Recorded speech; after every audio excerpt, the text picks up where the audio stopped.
give you that 7? You did, and I love it. Talk about dumb luck. How much is luck and how much is dumb is hard to say, isn't it? Hello. Hi. How are you feeling today? Good. Good. Who's winning? Well, I haven't finished totaling up the score yet. It looks like Mrs. Darren might have a little edge. Yeah, well, I'd say that 118 to 20 is a little edge, all right. Reading upside down can be a very valuable tool to a police officer. Who told you that? You did?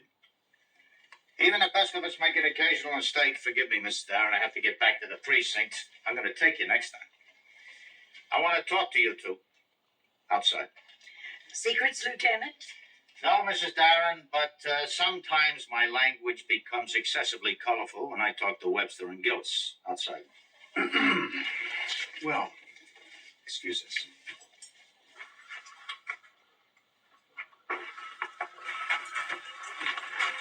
Over here. Physical therapist, please report to room 264. All right, what are you doing here? Same thing you are, Lieutenant. We came to visit someone who isn't feeling well. Now, do we have to justify that too? Yes, Why? because it could look as if you're trying to pressure her into changing a story about the robbery. Well, all anyone has to do is to ask her whether People do not always ask, Webster. They assume.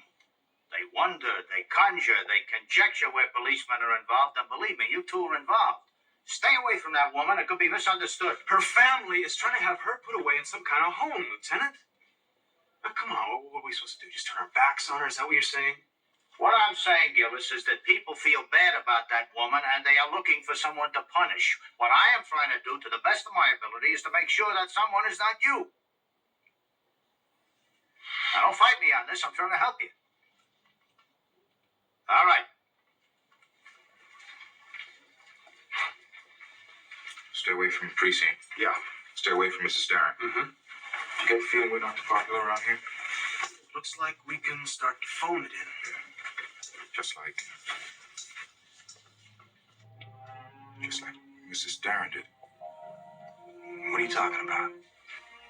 The night she was robbed.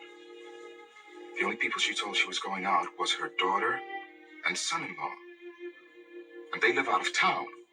So she had to call them. I lay you 10 to 1 her phone tapped.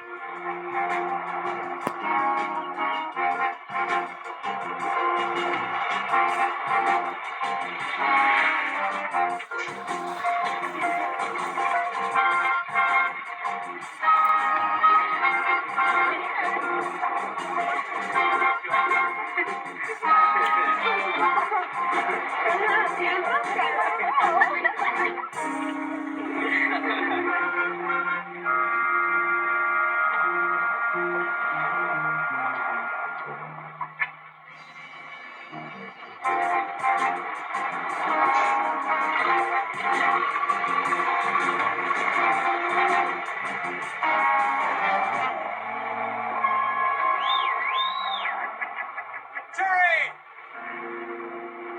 Did you find anything? No, dead end. No tap here. I found something! Come on down!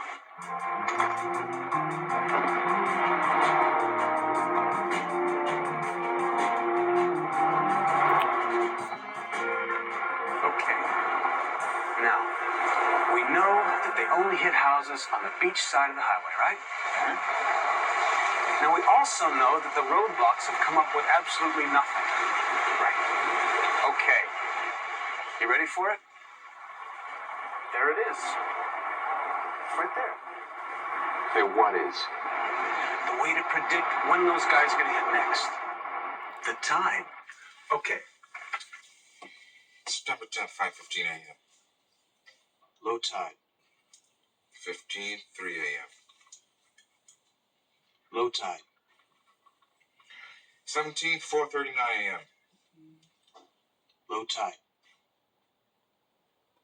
24th, 2:12 a.m. 24th. It was high tide. Maybe you got something because there was no burglary that night. So tell me. Here it is. ATV. all-terrain vehicle. Now, suppose that they came down the beach in one of those, or something like that. They go in from the beach side, take what they want, then back down the beach again. No roadblocks, and the incoming tide wipes out the tracks. Yeah, but how do these guys know who's in and who's out? Well, maybe they tap the phones from inside the house. Okay, fine. But, we're on the instructions to keep away from Mrs. Darren. Mm-hmm. So that we can ask permission to check out her house. That means the department will have to set it up. That means talking to Riker. And that don't sound like fun to me. Hey, who said anything about us doing the talking? After all, what are friends for?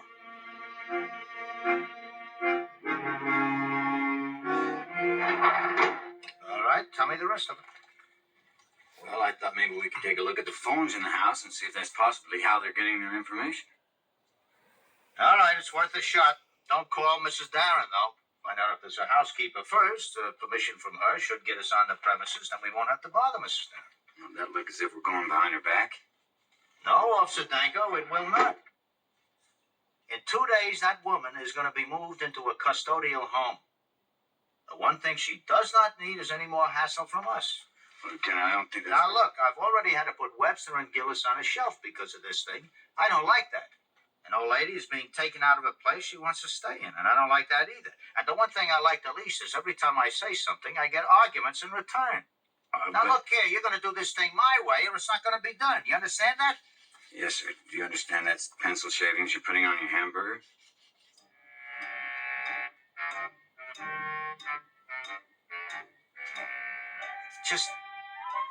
Just leave me, Danko. Quietly.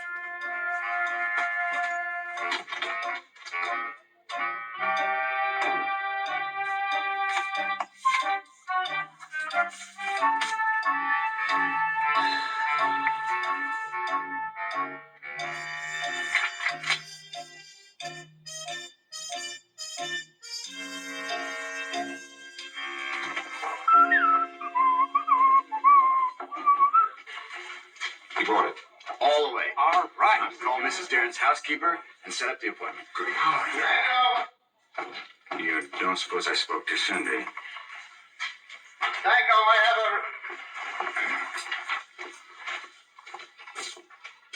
I have a report here from someone who maintains that one of our officers has been moonlighting as a telephone lineman. Any of you know anything about this? No. No. It's hard to blame whoever it is, though, Lieutenant. The pay ain't too great around here, you know. No, Webster, it's not at all hard to blame whoever it is. It's so easy to blame whoever it is. I hope I never find out who it is. Me too, Lieutenant.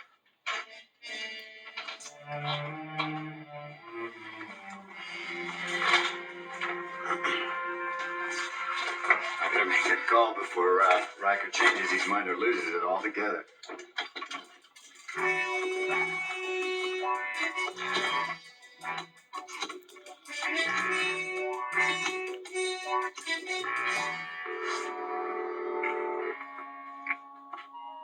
Yeah, is this the Darren residence? Huh. It's on an answering service.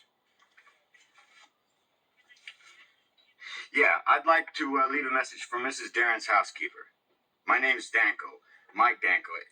Oh, just a second, please. Ask her if you can leave a message for these people, too. Gotcha. Miss. Yeah, I was wondering, would it be possible to leave a message for George Detweller? Mr. and Mrs. Leeds? General and Mrs. Ryan. I see. No, that's okay. I tell you what, I'll call back later, see if I can catch him at home. No message, thank you. I think we just got the message. All the people who are involved in the burglaries have the same answering service.